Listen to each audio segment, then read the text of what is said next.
Live from Fargo and serving you on TV, online, and on the go. This is Valley News Live at noon. Breaking news alert. Cass Clay is recalling certain gallons of milk because sanitizer got mixed in with it, and it may burn your throat if you drink it. This is an example right here of the affected milk. It's 1% gallons of milk with a best by date of March 19th.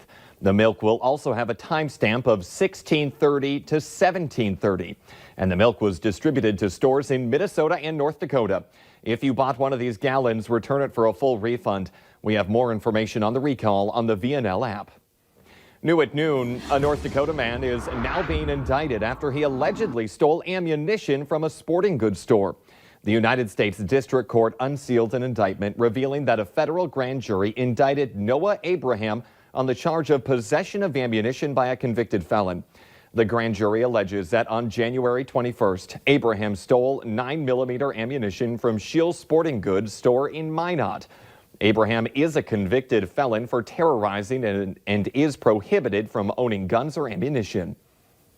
Also new at noon, it was a scary day for some West Fargo students after staff found a note threatening violence at Cheney Middle School. But after an investigation, it was found not credible. The note was discovered yesterday morning in a bathroom. And in a statement, officials say that it's their priority to ensure safety and the validity of a threat. The school wants to assure the public that students and staff are safe and there was no credibility to that threat. They also want to make sure that rumors are not started that incite fear throughout the community. If you have any concerns, you're urged to call the district. It's turning out to be a pretty nice Friday out there. Blue skies, sunshine. And let's get a check of what we can expect for the rest of our day with First Alert Storm Team meteorologist Justin Fanfarelli. And thank you, Jordan, and good afternoon, everybody. Yes, winds starting to pick up around the region. Southerly wind in most places sustained around 15 to 25 miles per hour. Some gusts 30 to 40 miles per hour, and the winds will increase even further as we go through the afternoon. Just issued a wind advisory in effect from the Grand Forks area and points off to the north, approaching the Canadian border, and this is in effect through 5 p.m. today because of those strong and gusty winds. Temperatures across the region with those southerly winds already starting to rise, and we have some sunshine out there also. Temperatures into the low to mid 30s in most places, and the best chance of seeing some sunshine into the southern valley. Partly cloudy skies in the northern half of our viewing area, but everybody is staying dry, and that's going to be the story as we go through the afternoon. Fargo reaching highs into the mid, possibly upper 30s with mostly sunny to partly cloudy skies and a breezy southerly wind. We warm up even further as we go through the day tomorrow with only a few slight chances of some snow showers through the week. We'll tell you when, coming up a little later on in the newscast. And look forward to it. Thank you, Justin. Let's now take a look at this week's Valley's Most Wanted. Police say 44-year-old Angela Randall is wanted for a probation violation on a charge of unauthorized use of personal ID. Her picture's up on your screen right now. Call your local law enforcement if you have any information about her. Leaders are trying to figure out how a massive sunflower plant in Fargo started on fire.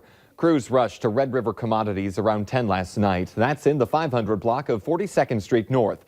They found heavy smoke in the building and then a fire in a large dryer used to process sunflower seeds.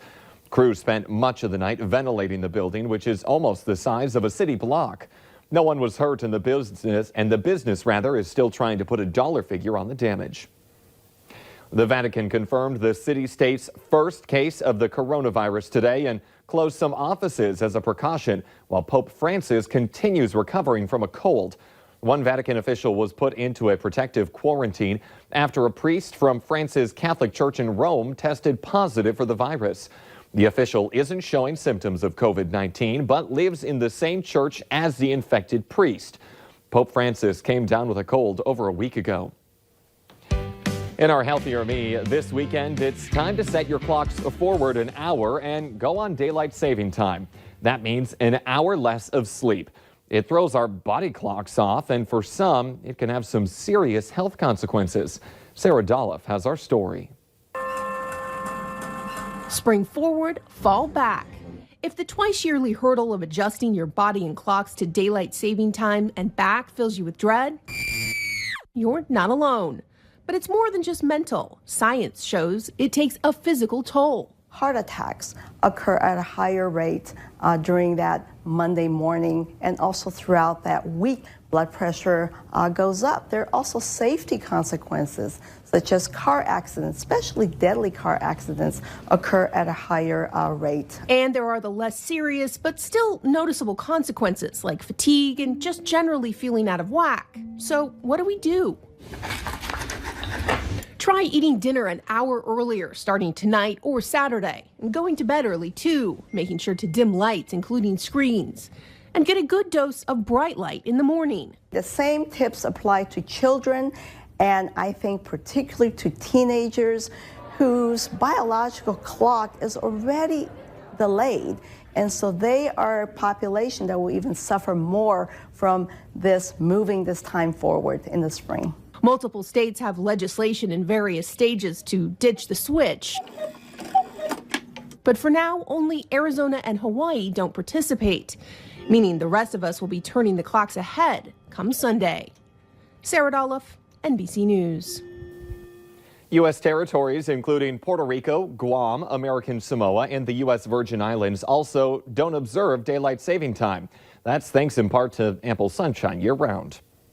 In our consumer alert this afternoon, Gerber is set to roll out a recycling revolution. The baby food giant is about to release a first-of-its-kind single-material baby food pouch that could be recycled.